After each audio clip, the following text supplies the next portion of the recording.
चतुर्नाम बपुए प्रेम के पद बंधन के नाशय विघ्न अनेक। गोस्वामी श्री नाभाजी महाराज की जय, प्रियादास जी महाराज की जय, गुरुदेव श्री भक्तमाली जी महाराज की जय, सब संतन की जय।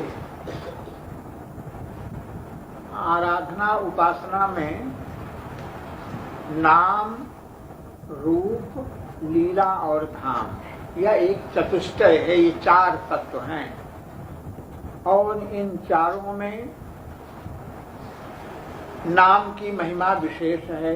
नाम, रूप, लीला और धाम, इन सबको सच्चिदानंदमय कहा गया है। सत चित आनंदमय ब्रह्म जो है वह सत स्वरूप, चित स्वरूप, आनंद स्वरूप होता है। भगवान का नाम सत है, चित है, आनंदमय है। भगवान का रूप भी सच्चिदानंदमय है। भगवान की लीला सच्चिदानंदमयी है। भगवान का धाम सच्चिदानंदमय, चारों सच्चिदानंदमय हैं। इतने पर भी भगवान के नाम की महिमा विशेष है। विशेषता का कारण एक है सौलभ्य है। सौलभ्य माने सुलभ। जितना भगवान का नाम हमारे लिए सुलभ है उतना रूप सुलभ नहीं है। नाम की अपेक्षा और दूसरे भगवान के स्वरूप सुलभ नहीं है। तो भगवान स्वयं सौलभ्य है। सौलभ्य के कारण नाम की महिमा विशेष होती है। दूसरा रूप। रूप जो है वह नाम के अधीन रहता है। हजारों लोग बैठे हैं, उनमें से जिस किसी का नाम लेकर के हम बुलावें वह आ जाएगा। इसका अर्थ यह हुआ कि नाम के अधीन नामी रहता है। नामी सदा नाम के अधीन है। भगवान भी अपने नाम के अधीन रहते हैं। नाम लेकर के जो कोई भगवान को पुकारता है तो नाम के अधीन होने से भगवान वहां पर आ जाते हैं। नाम के अधीन और नामी रहा करता है, यह एक सिद्धांत है। पुनः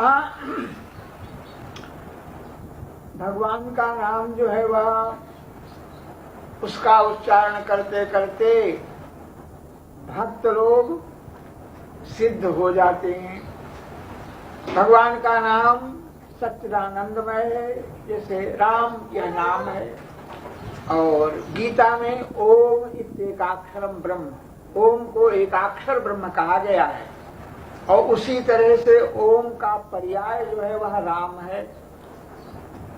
ओम जो है वह सगुण साकार और निर्गुण निराकार दोनों का पर्याय है। राम भी जो है वह सगुण साकार का पर्याय है और निर्गुण निराकार का पर्याय है। राम शब्द का अर्थ निराकार ब्रह्म, राम शब्द का अर्थ साकार ब्रह्म। नाम का उपासना करते करते सुमिर पवन सुत पावन नामू, अपने वश कर राखे राम। श्री हनुमान जी महाराज ने भगवान राम के नाम का स्मरण किया। स्मरण करते करते इतना अधिक प्रेम उनमें उदय हो गया कि भगवान को अपने अधीन कर लिया। भगवान उनके अधीन हो गए। ध्रुव सकलान जप्यो हरि नाम। ध्रुव जी ने ग्लानि पूर्वक भगवान का नाम जपा तो अचल ध्रुव लोक की प्राप्ति उनको हो गई।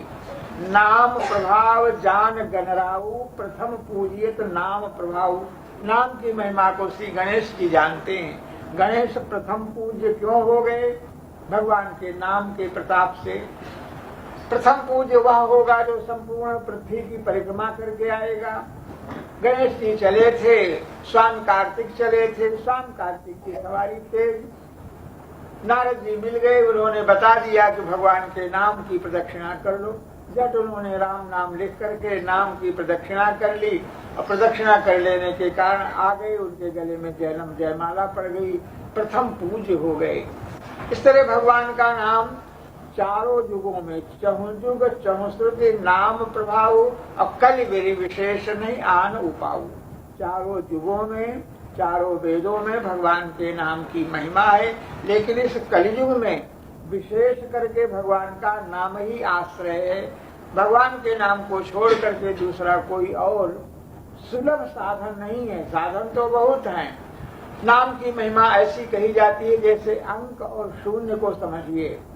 शून्य शून्य शून्य शून्य रखते चले जाओ, और अगर अंक न हो तो सब शून्य व्यर्थ है।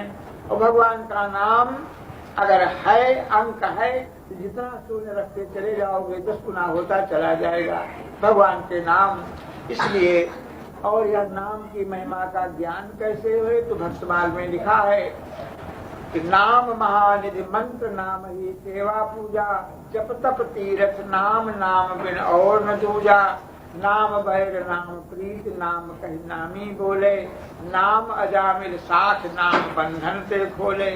नाम अधिक रघुनाथ ते राम निकट हनुमत कहो, कबीर कृपा से परम तत्व पद्मनाभ परचौल हो। हनुमान जी ने राम जी के समीप कह दिया, राम सत्योधिकम नाम इति में निश्चितामति। आप बड़े हैं, परात्पर हैं, सर्वश्रेष्ठ हैं, लेकिन आपका नाम आपसे भी बड़ा है। क्यों? तो ये जैसे अनंत काल तक और अनंत जीवों को भगवान आपके धाम को पहुंचाता रहता है, इसलिए आपकी अपेक्षा आपका नाम वह सबसे श्रेष्ठ है। और इसका ज्ञान कैसे हो, तो ज्ञान कबीर कृपा से परम तत्व पद्मनाभ परचौल हो। गुरुदेव की कृपा हो जाए, संत की कृपा हो जाए, कबीर की कृपा से पद्मनाभ ने भगवान के नाम की महिमा को समझा।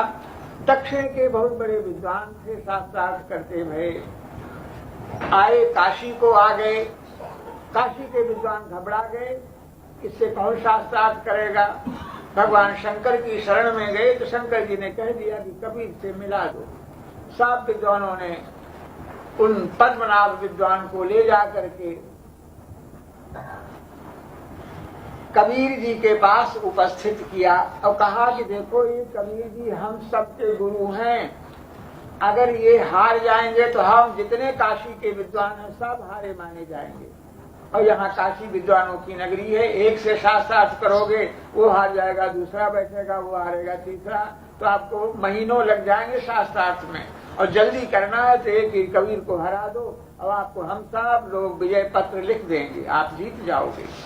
उसने सोचा बहुत अच्छा है, कबीर से शास्त्रार्थ करने के लिए तैयार हुआ। कबीर से पूछा कि आप अपनी योग्यता बताओ।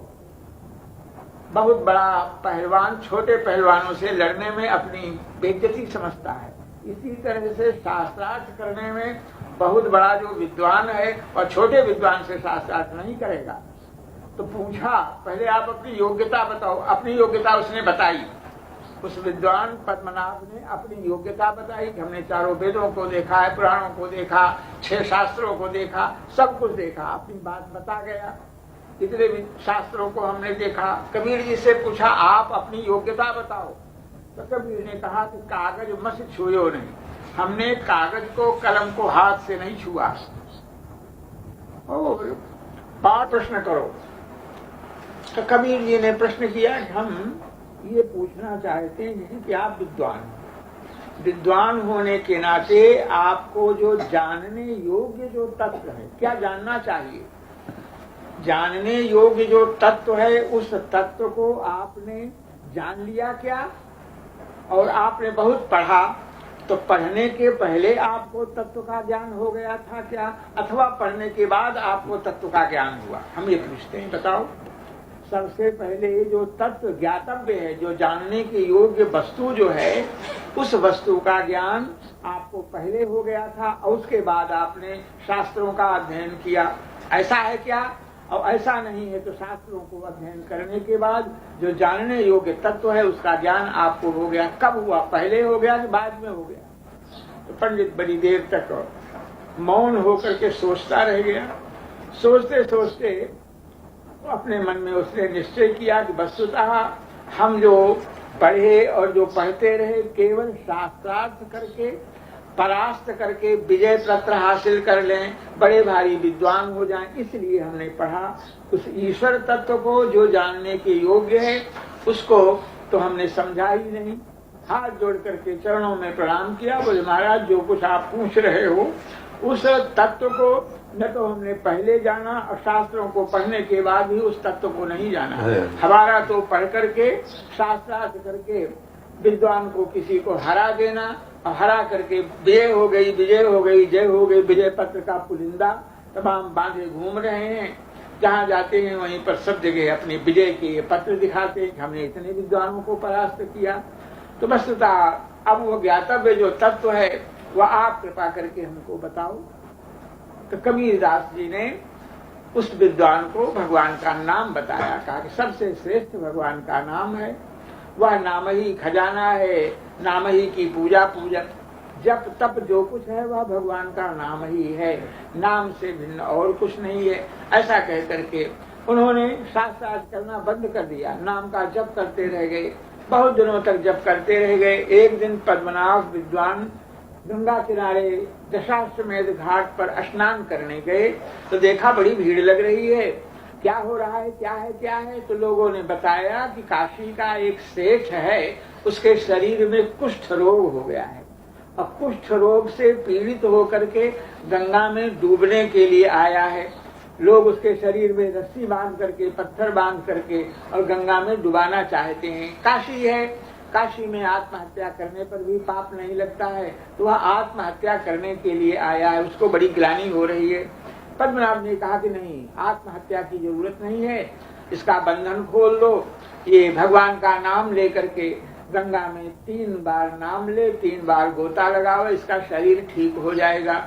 ऐसा ही हुआ, गोता लगाते ही बाहर निकला तो उसका शरीर कुष्ठ रोग क्षण भर में बिल्कुल नाम मात्र का नहीं रह गया, सुंदर दिव्य उसका शरीर हो गया। बड़ी जय जयकार हुई। पद्मनाभ सोचते थे कि हमने यह चमत्कार दिखाया है, इससे हमारे गुरु महाराज बड़े खुश होंगे, तुमने नाम की महिमा को प्रकट किया। नाम की महिमा का जप करने के बाद और नाम की महिमा तुमको सिद्ध हो गई है। लेकिन कबीर जी ने जब यह सुना तो उन्होंने कहा कि तुमने भगवान की नाम की महिमा को समझा नहीं। नाम का अगर महत्व तुमने समझा होता तो 3 बार गोता लगाने के लिए नहीं कहते। भगवान के नाम की महिमा तो दूर रही, नाम का आभास अगर होता है तो इस तरह के कार्य नामाभास से होते हैं। आभास का अर्थ है जैसे हराम, हराम भगवान का नाम नहीं है, लेकिन हराम शब्द में नाम का आभास है। इस तरह के कार्य तो आभास से हो जाते हैं। तुमने 3 बार भगवान का नाम लेकर के उसके शरीर को शुद्ध किया है, इसलिए अब तुम नाम का जप करो। अपराध हुआ, हम प्रसन्न नहीं हैं। फिर वो भगवान के नाम का जप करने लग गए। नाम का आश्रय लेने से, नाम का जप करने से सब प्रकार के मनोरथ पूर्ण होते हैं। और जिस तरह से एक रत्न के भीतर और जाने कितना सोना चांदी छिपा रहता है, रत्न जो है बड़ा मूल्यवान है, उस रत्न के भीतर तमाम रुपए छिपे, करोड़ों रुपए एक रत्न में छिपे रहते हैं। उसी तरह से नाम यह रत्न है और उसमें सभी धर्म पुण्य, धर्म का जो वृक्ष है उस धर्म वृक्ष का बीज जो है भगवान का नाम ही है।